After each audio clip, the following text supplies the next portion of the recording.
What's going on, y'all? This is Lbtharealist with Surrealistic Studios once again, and I have another interesting article for you guys. This time is from The Guardian.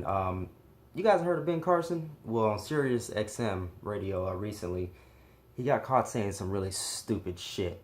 Let me go ahead and read this article, and I'll go ahead and give you guys the realist. All right, so here we go. There has not been a lot of good news for the American poor lately. The post-recession recovery has left them behind, and the wealth gap is widening, and Donald Trump wants to cut billions of dollars from the social safety net so he can give tax cuts to rich people and build a wall on the Mexican border. Fortunately, the Secretary of Housing and Urban Development, Ben Carson, has just shared the secret to getting yourself out of poverty: magical thinking. In an interview with Sirius Radio, the retired neurosurgeon and armchair Egyptologist elaborated on his major key to success. "I think poverty to a large extent is also a state of mind," he mused. You know, of course, it's a state of mind. That's why I'm still broke as fuck. Most positive guy in the world, but it's all good. It's all good. He went on to say, you take somebody that has the right mindset, you take everything from them and you put them on the street, and I guarantee in a little while they'll be right back up there. And you take somebody with the wrong mindset, you give them everything in the world, they'll work their way right back down to the bottom. Now, to a certain extent, I kind of agree, but he's being very general. You know, he's almost stating, like, you know, this is the case for every single person, and we know better than that. In language echoing Trump's worldview, he elaborated that the onus for teaching children to be winners falls on parents. A lot of this has to do with what we teach our children. Parenting is a very difficult job. You have to instill into that child the mindset of a winner if they're likely to become a winner. He did not acknowledge that the existence of winners by definition requires there to be losers, or what people are supposed to do, or what people are supposed to do if their circumstances have not instilled in them a positive outlook. While lesser political minds might think programs such as food and housing assistance, universal health care, and tuition-free college are the key to freeing low-income people from the day-to-day care of survival so they can plan for the future, Carson knows it's simply a matter of perspective. Still in poverty? It's your own fault for not trying hard enough to get out of it. Carson's view happens to dovetail nicely with his boss's cruel joke of a budget, which takes billions of dollars from food stamps, Medicaid, and other already meager service that help the underprivileged stay alive and redistributes them upward. Carson's department alone will see a $6 billion or 13.2% decrease in funding, which he presumably welcomes. As he said many times in the past, allowing the poor too much dignity breeds laziness and dependency. Want children to start thinking like winners? Make them sleep on the floor in burlap sacks in crumbling, stigmatized buildings. Carson's remarks echo a long conservative tradition of shifting the onus for alleviating poverty off the business-owning and wealth-inheriting classes, who, it bears mentioning, profit off an abundance of cheap and desperate labor.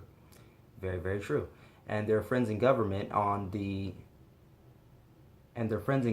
and on to the afflicted individuals themselves.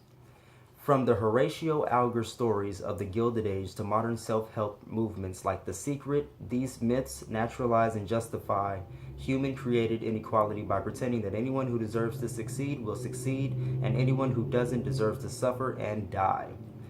Preferably before they pass along their loser genes, that is.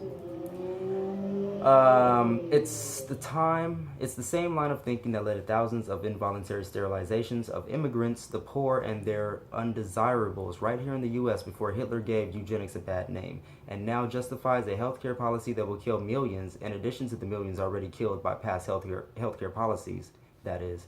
It's also what lets a dim-witted rich kid like Donald Trump believe he deserves not only an offensively opulent lifestyle, but the power to rule over the rest of us, enshrining class hierarchy for future generations. Of course, Carson and the Republican Party are wrong. That social mobility is depressingly low and only getting lower is not the result of increasingly depraved populists, but systemic racism, worker exploitation, dynastic inheritance, and decades of neoliberal policy. Fuck, they're so true. They're on point. The single biggest determining factor of financial success is not attitude, but pure dumb luck. According to a report from the Pew Research Center, children born to a 90th percentile earners Children born to 90th percentile earners are on track to make 3 times as much as those born to 10th percentile, paupers. But even if the economically unlucky, a group that includes a disproportionate number of minorities, were inherently lazy and getting lazier, would that be a good enough reason for the richest country in the world to deny them basic levels of food and shelter? Carson's insane branch of Christianity aside, there are a few religious or moral philosophers out there who would not characterize that position as unnecessarily cruel. Even if you don't have an ounce of empathy for those less fortunate, it costs less in the long run to help the poor than to not to. Decades of data from the U.S. and Europe show that broad-based social welfare programs are the best way to alleviate poverty, and the multitude of social ills it brings, from drug addiction to economic stagnation. Is pushing low-income people for their alleged iniquity really worth dragging all of society down? Carson believes it is. In a statement meant to defend him, his Sirius XM interviewer and longtime friend Armstrong Williams noted, "He's a man of faith, not a man of politics. Dr. Carson believes in what is righteous, what is good, what is fair, and what is just." As with Trump, the Republican Party, and many elected Democrats, Carson's austere social Darwinist ideology trumps pragmatism every time. So that article, again, was from TheGuardian.com. I'll leave the link below if you want to check that out yourself. I thought that was pretty interesting. Carson's still saying dumb shit. He's a neurosurgeon. He continuously goes out there and says stupid shit. Like, what was the last thing he said? What was the other thing he said? I think they said it here too. He said some other dumb shit. He was like, oh, slaves were the first immigrants. Not by choice, Ben. Not by choice. Oh, God. Bless Ben Carson's heart. He's just so misinformed. He's just so misinformed in his little tight, rich bubble with Donald Trump, right under Donald Trump. God, this guy. Poverty. Oh, that's just a state of mind for the Trump administration. This article was written by Jamie Beck, by the way. Big ups to Jamie Peck. Jamie Peck. So big ups to Jamie Peck from The Guardian for that article. All right, y'all. Until next time, until the next story.